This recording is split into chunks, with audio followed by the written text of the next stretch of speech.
She's the first female governor and the first from upstate since 1922. But if a recent State of the State speech is any indication, Kathy Hochul is in a downstate state of mind. Safety, security, subways, and savings for taxpayers. The Point starts right now.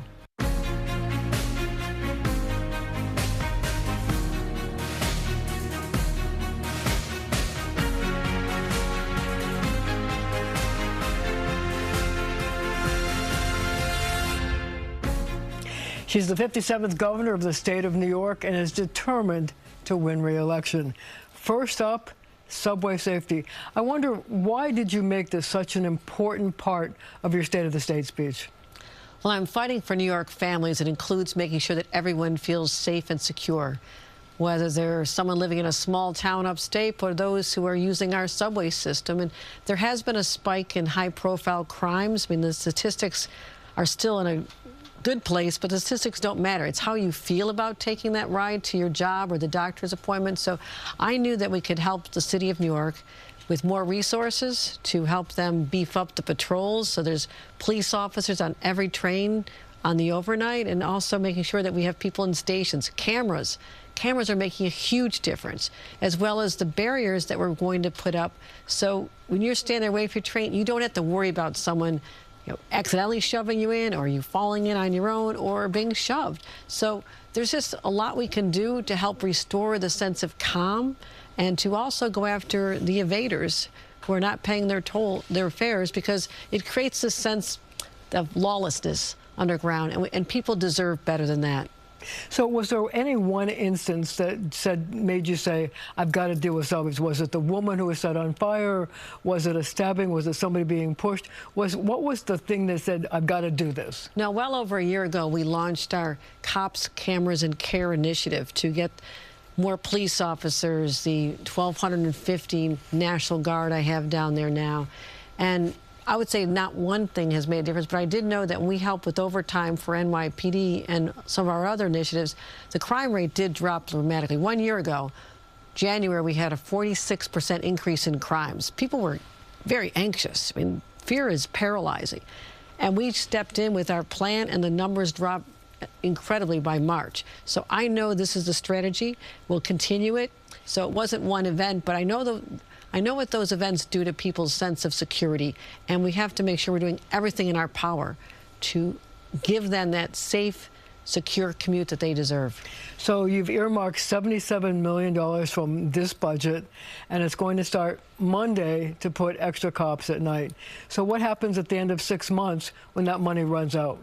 Well, I will always be assessing the situation, but traditionally, when the summer months come and there's fewer people in the subways who are using this as a homeless shelter, and I said our subways cannot be a rolling homeless shelter. We have to stop that.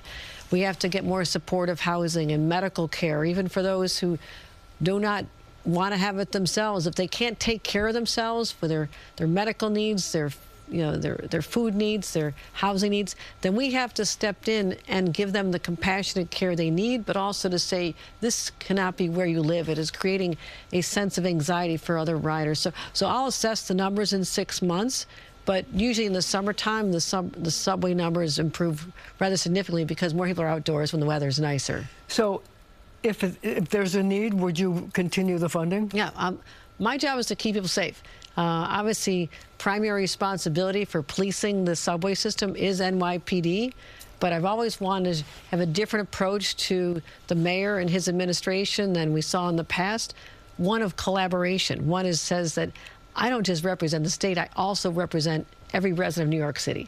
And I take that seriously. So I'll always be the partner that the city needs to ensure their safety and security. So when you talk about the mentally ill homeless, one of the things that you're supporting is a move to allow people who are mentally ill, who don't want help, to be forcibly sent to a facility where they can get help.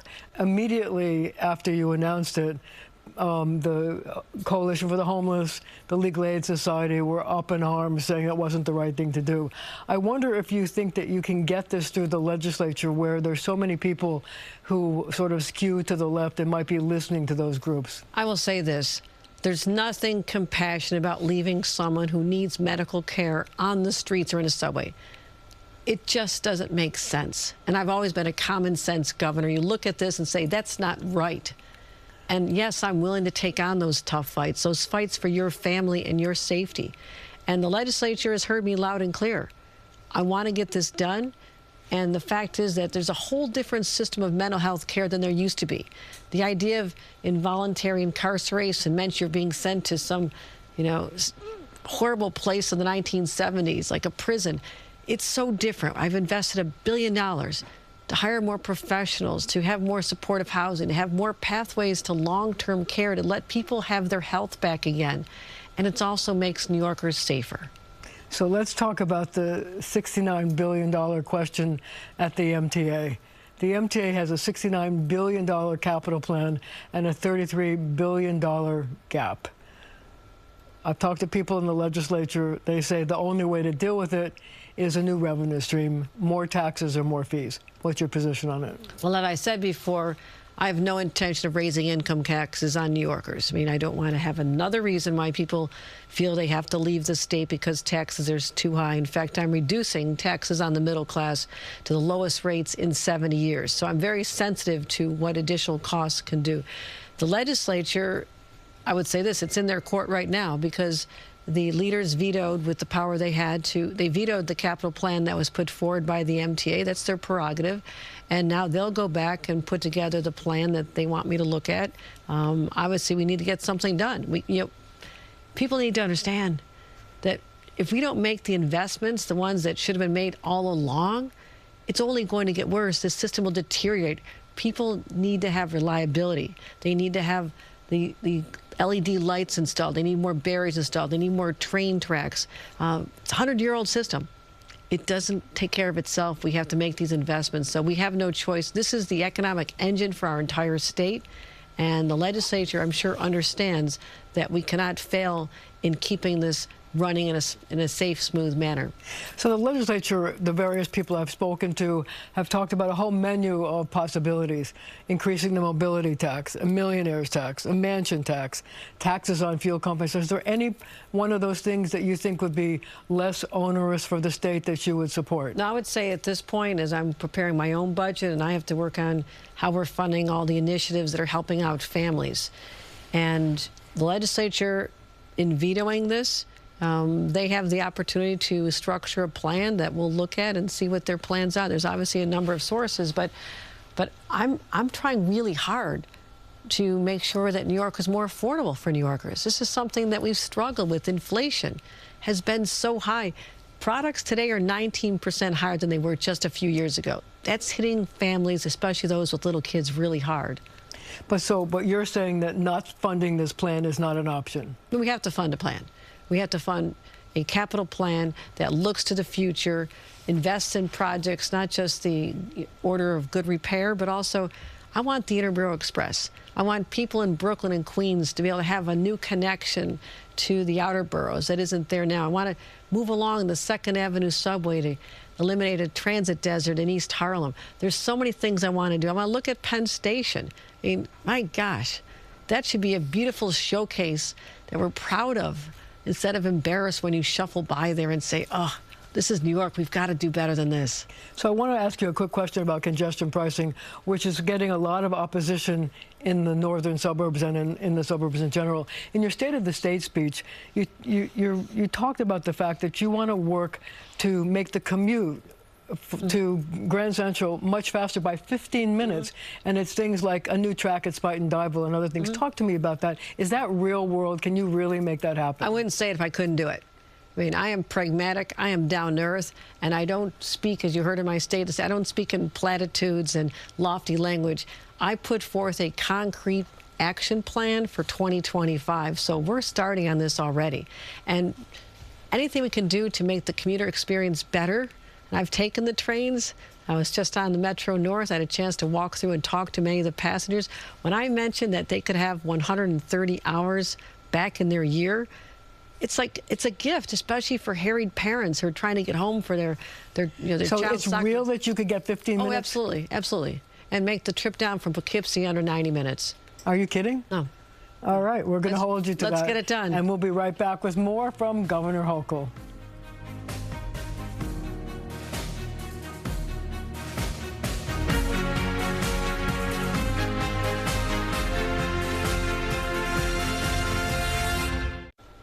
She doesn't have to face re-election until next year, but already her opponents are lining up.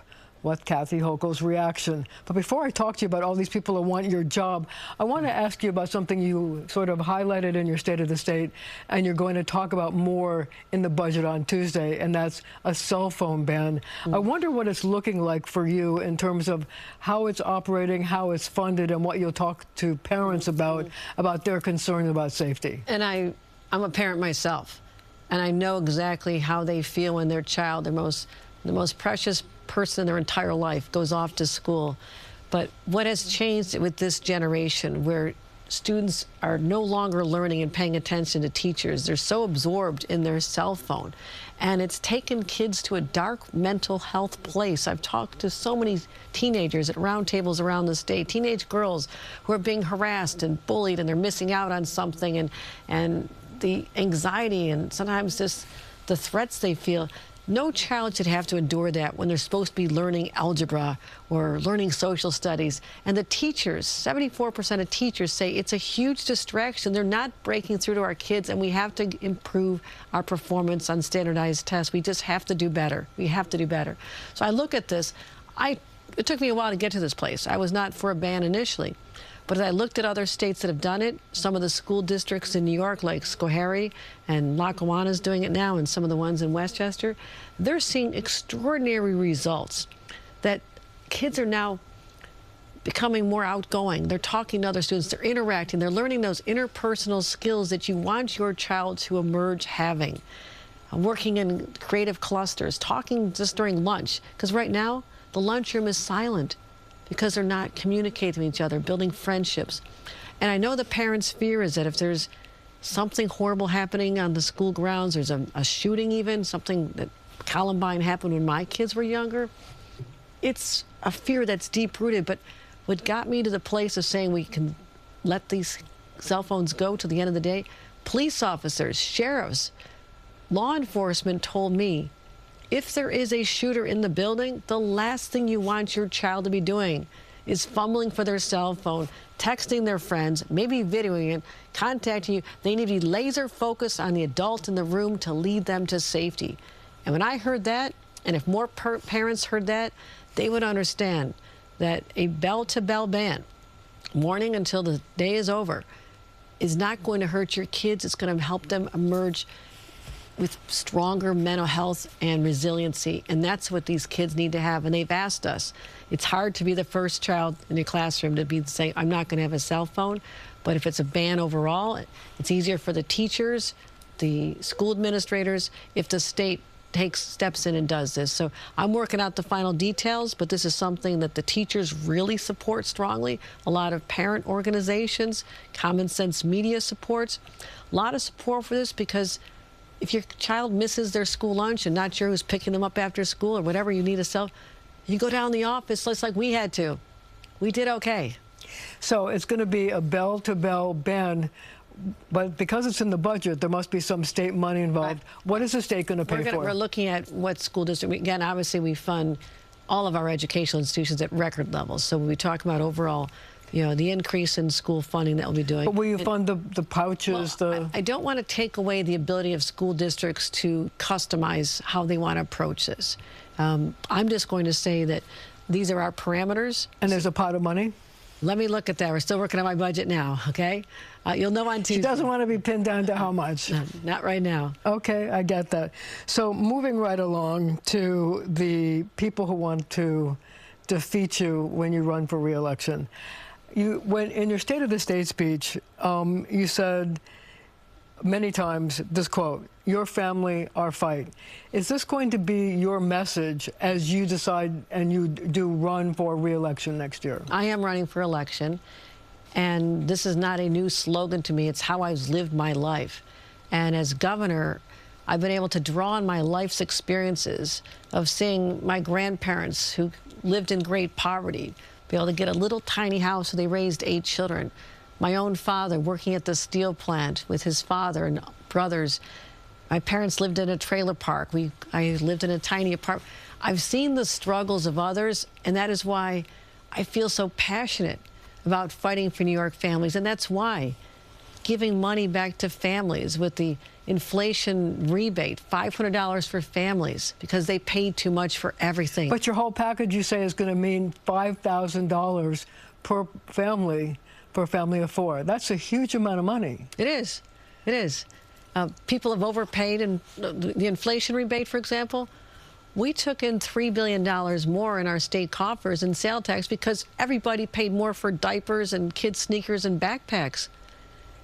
I said, that's not our money, it's your money. You never should have had to pay so much. Inflation is a nationwide phenomenon. I encourage other governors to do this. The child tax credit, I've raised kids the most expensive years are when you're paying for the diapers and the formula. They outgrow their clothes every 3 months. Let's give parents of New York a break. Let them know that there's someone who understands. You know, first mom governor means I've been there. I know how hard it is, especially if you can't find childcare and you have to give up your job and you're down to one income or just trying to support yourself on your own. It's hard. So I will always fight for New York families. And whether it's viewed as an election strategy or not, they're wrong because it's how I've always lived my life. So one of the things that happened during State of the State was that Mike Lawler, congressman from upstate, came to Albany and had a press conference before you even spoke to attack you. And some of the things he talked about was the fact that New York was #1 in out-migration, people moving out of the state. We have a high crime rate, #1 in business taxes, et cetera, et cetera. What's your reaction to him constantly going after you every single time you do anything? First of all, my reaction, I ignore it. And this is New York. There's always going to be opponents. We saw what happened to opponents who were members of Congress who ran last time. 2 of them lost their jobs. That's fine. But if you look at the out-migration pattern, guess when it spiked? When they eliminated the state and local tax deduction. Which the Republicans did. Which Republicans did under Donald Trump. That's when you could look at the trend lines when so many people left our state because they could no longer deduct their state and local taxes. That cost New Yorkers $12 billion a year since 2018. Mike Lawler, don't spend your time in Albany. Get down to Washington and say, make sure you get this done. So take your best shot at Mike Lawler. No, I'm not playing politics now. I mean, I don't need to. I'm going to run on my record. He's got a lot of explaining to do, and he's supporting Donald Trump. And there's a lot of issues that are going to be hostile to the interests of New Yorkers. Like, if they don't deliver a full repeal of the policy that took away this right we've had since Abraham Lincoln was president, the right to deduct, not be double taxed. That's $12 billion back in New Yorkers' pockets. You start talking about affordability, let them get the money they've been owed all this time. So there's issues, there'll be policy disagreements, but right now, and I'm going to continue, I'm governing the great state of New York. And you already raised a lot of money. We have about 30 seconds left. You've raised a lot of money for your campaign already. I'll be fine. It's my 16th election. I know how to do this. So we're going to have to leave it right there for now. But our conversation continues right after the show on our streaming channel, CBS News New York.